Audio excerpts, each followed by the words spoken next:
Hello, it's your Gen X Big Sister, and I'm here to talk about friendship. It is definitely a topic that came up during our thread posting amongst Gen X women and midlife women, and I absolutely see many people posting about friendships at this point in our lives. It's definitely a friendship shift that nobody warned us about. We didn't really understand that it was coming.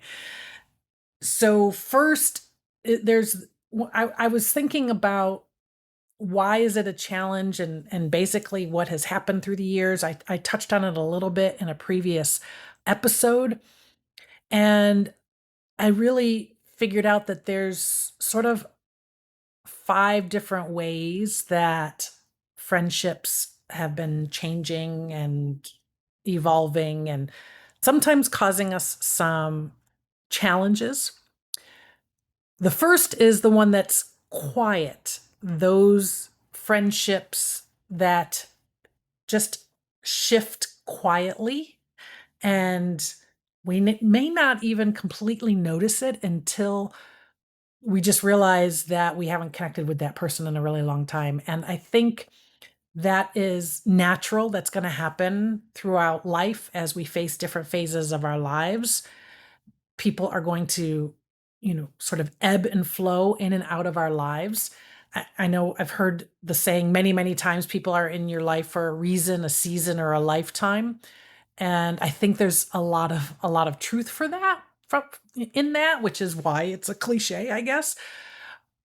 But there's just, things come to an end, chapters close, or we are transitioning from one part of our life to another.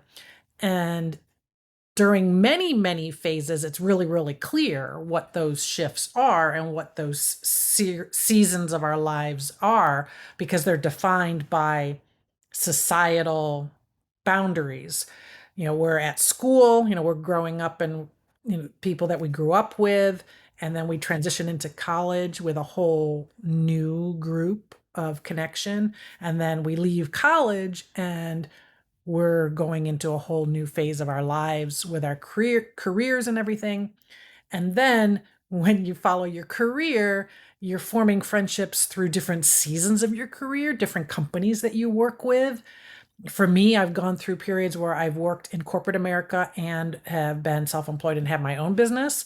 And I've noticed that my social circles change and evolve during that time.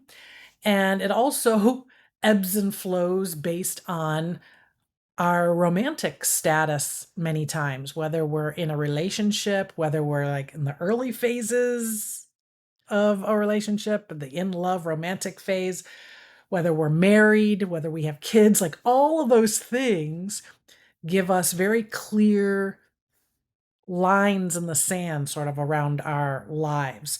But then as we get to midlife, those seasons aren't necessarily as clearly defined, especially if you're a blueprint breaker. If you don't have a partner or kids, so you don't have lines drawn based on what's happening in other people's lives, then identifying those seasons for yourself can be difficult. So the quiet shift in friendship, the ones that sort of ease away, there's not a lot of drama, there's not a big breakup, nothing like that. And that leads into like that second type of friendship shifting, which is what I was talking about, where the boundaries go away, where the self-contain, like the container for the friendship disappears. Maybe you bonded over a shared experience, a shared geographic location, shared life path, etc. Those things change. What's sometimes less noticeable or less obvious is the third one around energy shifts, our own energy shifts. I think during different points in our lives, we have more or less tolerance for tolerance, that's probably not the right word. More or less like bandwidth to nurture friendships and relationships and what that looks like for us. So we may our circle may tighten and get smaller during that time, and we surround ourselves with fewer people, or we're in a season where we're trying to meet a lot of people. So there's lots and lots of changes that happen. And what I found as we're getting into midlife, I'm noticing feelings of loneliness coming up for people that we're talking about it a lot. And regardless of what your life circumstances are, regardless of whether you're in a relationship or married or single and solo or, traveling around or, whatever your situation is, that loneliness and a desire to make additional connection. Now, I think that the loneliness piece, I think it's got nothing to do with the friendship, the quality of your friendships or how many friendships or how many friends you have. Personally, I think that loneliness is something that starts internally. It's about how you're feeling about being with yourself. And the more unease you have about that, the more it'll manifest itself in loneliness. Or if you're feeling depressed about something and you'll withdraw, that can manifest itself in loneliness. But at least loneliness sometimes will motivate us to make new connections or to reach out or to get in touch with people that maybe we haven't talked to in a while. So I think the reason that a lot of us Gen X women are all of a sudden, it's almost like we're all waking up, coming out of a long, long nap, and we're looking around and we're like, okay, well, where are our friends? And who are our friends? And do I feel good about the friendships that I have? Is it a give and take? A mutually beneficial connection. All of those things are happening.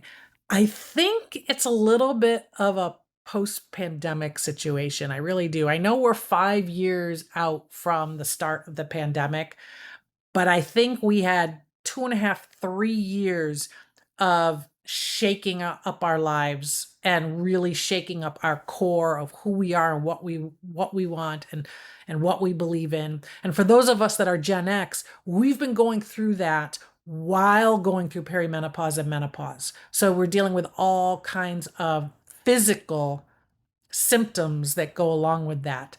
So we had like 3.5 years ish. I think the last year and a half, 2 years, we have internally been healing. We're on a little bit more solid ground emotionally and psychologically, not necessarily where the world's concerned. There's a lot of like heaviness happening. There's a lot of huge world events going on around us. And I think all of that compounded together is making us long for connection, but long for real, genuine, authentic connection. So it makes sense that we're struggling with it. I am going to talk about what to do about it in addition in another video, because I'm trying not to make these too long. Maybe they'll get longer at some point, but right now I'm trying to not make them too long. If you want to join us meaning Gen X women, we all found each other on Threads. There's over 160 of us who have signed up to attend these virtual coffee chats this week. First one is tomorrow, and then we're having one on Tuesday because some people preferred Sundays, some people preferred Tuesdays, and there was enough of us that I just put 2 dates on the calendar. And if you want to join us, now this is for friendship and connection. This is not to try to solve all the stuff that's happening all around us in the world. This is just for meeting other women, other Gen X women, finding those commonalities and making some connection and having some authentic conversations. If you want to join us for that, I'm going to put the link to the invite in the video description so you can find it there. I hope you join us. I'm really looking forward to connecting with these women. I will update you in my next videos on how it went and what we did and how like things we talked about, things like that.